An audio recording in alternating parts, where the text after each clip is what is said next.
Halo para sahabat, apa kabar? Berjumpa kembali dengan saya Matias Putra. Minggu ini kita akan secara spesial merenungkan satu tematik yang sangat menarik, yaitu apakah di dalam dunia trading itu termasuk investasi itu bertentangan dengan kitab suci, terutama Alkitab gitu ya. Oke, karena pegangan saya adalah Alkitab, jadi saya membahas Alkitab ya teman-teman ya. Kalau yang merasa bukan pegang Alkitab mau dengar tentu tidak masalah ya, karena kita berbicara secara konteks umum saja ya. Oke, nah kenapa saya teman-teman mengangkat tema ini? Oleh karena beberapa kali saya punya channel ini sering ada yang komen begini ketika saya terutama membicara tentang dunia perdagangan, tentang dunia trading forex, emas ataupun investasi ya. Mereka mengatakan bahwa menurut Alkitab ya, bahwa menurut Alkitab ini adalah sesat dan ini ya istilahnya haram gitu ya, karena trading itu berbicara masalah uang. Lucu juga ya. Oke. Karena trading itu berbicara uang dan Alkitab mengatakan cinta akan uang adalah akar segala kejahatan. Oke, apakah memang itu ada? Ya tentu itu ada. Namun kita akan melihat konteksnya tentunya. Oke ya. Nah, benarkah bahwa dunia trading ini bertentangan dengan Alkitab, teman-teman? Oke. Saya coba membaca beberapa ayat ya. Kita lihat. Teman-teman, di dalam Filipi dikatakan 4 ayat 19 mengatakan, Allahku akan memenuhi segala keperluanmu menurut kekayaan dan kemuliaannya dalam Kristus Yesus. Teman-teman, di sini jelas Paulus mau mengatakan bahwa Allah kita menyediakan segala keperluan menurut kekayaan dan kemuliaan dalam Kristus. Pertanyaan saya, bagaimana Allah memenuhi keperluan kita kalau bukan saat ini konteksnya adalah uang? Ya kan? Oke ya. Menisi di sini jelas menunjukkan bahwa Tuhan itu sendiri itu menjadi kepala atau sumber kehidupan kita. Ya, tentu di dalam memenuhi keperluan kita adalah dengan memfasilitasi dengan alat yaitu ya uang itu ya. Oke.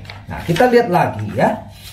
Jadi teman-teman tahu tidak bahwa di dalam Alkitab itu ada 2.500 ayat yang mengupas tentang keuangan, tentang tata cara pengelola keuangan, tentang kekayaan ataupun properti yang kita miliki. Oke.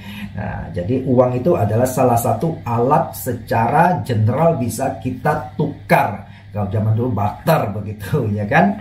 Nah, itu uang itu sebenarnya hanya sesuatu yang netral. Jadi adalah kembali kepada cara bagaimana kita mempergunakan itu penting. Jangan uang. Anda pegang batu saja. Kalau Anda mau berbuat jahat, Anda bisa pakai batu itu lempar orang, ganggu orang, lempar mobil orang sebagainya. Bukankah begitu? Ya kan? Jadi kita jangan dengan uang juga sangat takut ya. Kenapa? Oleh karena di dalam Yesus Kristus sendiri pernah ngomong bahwa kita suruh belajarlah sama mamon yang tidak jujur. Apa artinya gitu? Oke? Nah, oleh sebab itu kalau kita menanggapin sesuatu itu atau kita baca Alkitab, menurut saya ada banyak kita baca secara keseluruhan. Lihat konteksnya gitu. Jangan potong ayat sepotong dan itu bisa menyebabkan kita tersesat gitu ya, teman-teman. Oke. Kita lanjut ya. Kemudian kembali kepada tadi ya. Apa sih yang sebenarnya Tuhan inginkan kita? Tuhan kita itu bukan mengharapkan kita ini hidupnya harus menderita. Kalau ikut dia, ada orang mengatakan ikut salib, lalu kita gambarkan ikut Tuhan itu harus menderita, sengsara dan sebagainya. Tentu saya tidak mengatakan ikut Tuhan itu adalah jaminan kaya atau teologi kemakmuran. Tidak ya. Tetapi Tuhan jelas tidak mengharapkan kita ini hancur-hancuran masa depan kita. Dari mana buktinya? Kita baca. Di dalam Yeremia 29 ayat 11 dikatakan, sebab aku ini mengetahui rancangan-rancangan apa yang ada padaku. Demikianlah firman Tuhan, yaitu rancangan damai sejahtera dan bukan rancangan kecelakaan, untuk memberikan kepadamu hari depan yang penuh harapan. Ya, jelas di sini Tuhan Tuhan sendiri loh merancangkan hal-hal yang baik untuk menjamin masa depan kita yang penuh harapan. Bukan masa depan penuh kesuraman, teman-teman. Oke. Jadi dengan demikian tentu bukan berarti Tuhan merancang lalu kita tinggal duduk kayak robot gitu ya, diam ya kan, tidak bergerak. Ingat ya, kasih karunia Tuhan itu dituntut pertanggungjawab kita. Ya, karena ini masuk kepada common grace, kasih karunia secara umum untuk semua orang. Artinya hukum alam berlaku, siapa yang bekerja keras, siapa mau belajar berpikir dengan cerdas, maka dia akan mendapatkan sesuatu pasti lebih baik daripada orang malas. Makanya ya, juga dari sisi lain Paulus mengatakan orang yang malas bekerja jangan dikasih makan. Oke, jadi kita jangan mau ambil seenak-enaknya begitu ya di dalam Alkitab begitu. Oke. Nah, jelas ya di sini kita melihat bagaimana Tuhan mengharapkan masa depan kita yang penuh gemilang. Oke. Nah, lalu kita berbicara, salah satu caranya adalah bagaimana caranya masalah pengelola keuangan itu sangat penting. Kenapa itu penting? Karena kita melihat ya, kalau teman-teman masih ingat di dalam Yesus sendiri pernah ngomong di dalam Matius tentang perumpamaan tentang talenta, bukan? Ya, selama ini kalian mau gambarkan, talenta itu adalah berbicara hanya sebatas bahwa tentang bakat gitu ya. Anda dikasih bakat main bola ya, Anda harus lakukan, jangan sampai nanti diambil gitu ya oleh Tuhan. Ya tentu tidak begitu. Ini secara meluas karena Yesus sendiri mengambil dari seorang pengusaha, bukan? Yang dimana pengusaha ini pergi ya. Pengusaha ini pergi lalu dipercayakanlah harta-harta kepada hamba-hambanya 3 ya kan, 3 hambanya yang masing-masing dengan uang yang berbeda-beda. Nah, kita melihat hamba pertama mengembangkan uangnya itu selama tuannya pergi. Waktu pulang tuannya mendapatkan, hamba pertama ini uangnya yang dipercayakan dia berkembang, dia senang gitu ya, hamba baik. Kemudian yang kedua dikasih yang lebih sedikit misalnya ya, dikatakan ya pertama 5 talenta, masalah kedua 2 talenta. 2 talenta dia pun kembangkan ya, dia kembangkan dan kemudian tuannya senang. Oke, nah yang ketiga nih kasih 1 talenta ini tidak mengembangkan ini ya. Apa artinya? Tidak diinvestasikan gitu, tidak dikelola dengan baik aset ini, sehingga dia pergi kumpul katanya ya. Tetap satu, apa yang terjadi? Tuannya marah besar, tuannya mengatakan engkau dasar ya jahat dan pemalas gitu. Dianggap hamba yang itu ya, hamba yang betul-betul tidak bertanggung jawab apa yang dipercaya, tidak dikembangkan. Akhirnya dia bilang campakkan ini ke dalam kegelapan yang paling dalam. Nah, kita melihat, ingat bahwa aset harta uang yang kita punya itu adalah titipan daripada Tuhan kita, yaitu Tuhan ya. Jadi jikalau kita tidak mengelolanya dengan bijaksana, kita tidak bisa mempertanggungjawabkan nanti ketika di hadapan Tuhan. Nah, itu sebabnya kita melihat bahwa ada istilah orang mengatakan yang kaya semakin kaya, miskin semakin miskin. Lalu salah siapa? Ada orang mengatakan, ini salah ketidakadilan negara lah, ketidakadilan Tuhan.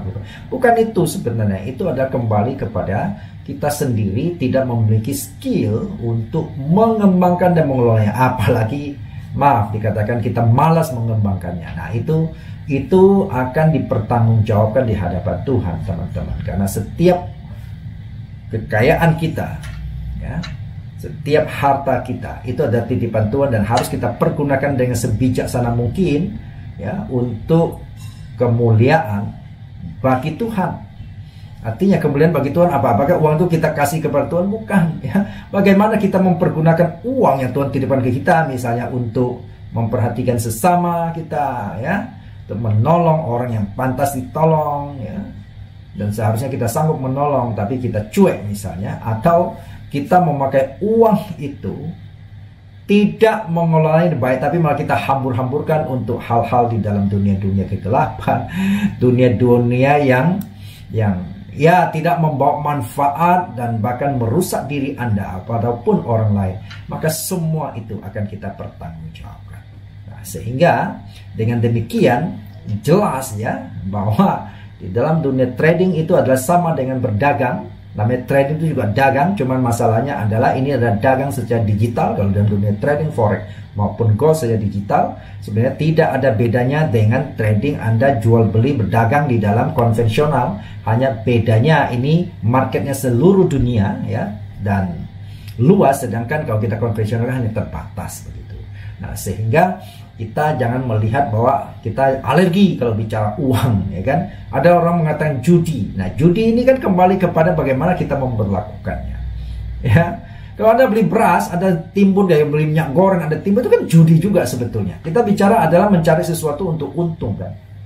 Nah, tetapi kalau semua diberlakukan dengan sistem yang fair, ya tentu ini nggak bisa dianggap judi begitu, karena ini jelas adalah sebuah pertumbuhan. Memang namanya bisnis ya cari untung, ya kan ya, mana ada bisnis yang cari rugi begitu. Oke ya teman-teman, dan supaya wisdom minggu ini secara khusus ya saya sampaikan oleh karena saya melihat banyak salah pengertian di dalam hal ini, sehingga saya mencoba membuka tentu dengan kebenaran firman Tuhan. Kalau teman-teman membaca Alkitab dengan baik-baik, ada banyak ya, terutama di dalam kitab Amsal itu Salomo tulis itu menggambarkan cara mengelola aset dengan baik. Makanya tidak heran Salomo atau Raja Sulaiman dianggap dunia paling kaya dan sepanjang sejarah dunia ini. Oke ya, salam profit. Salam profit. Ya, profit lah ya kita bicara dunia ini.